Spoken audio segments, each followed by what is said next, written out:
শাহরুখের পুত্রের নতুন বিদেশিনী সঙ্গী।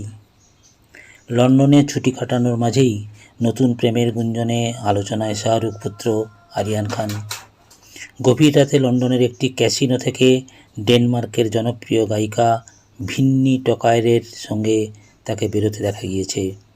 দুজনকেই কালো পোশাকে দেখা যায় এবং তারা সোশ্যাল মিডিয়ায় পরস্পরকে অনুসরণ করেন। এর আগে ব্রাজিলীয় মডেল লারিসা বোনেসির সঙ্গে নাম জড়ালেও এবার ভিন্নির সঙ্গে তারকাপুত্রকে ঘিরে নতুন জল্পনা শুরু হয়েছে।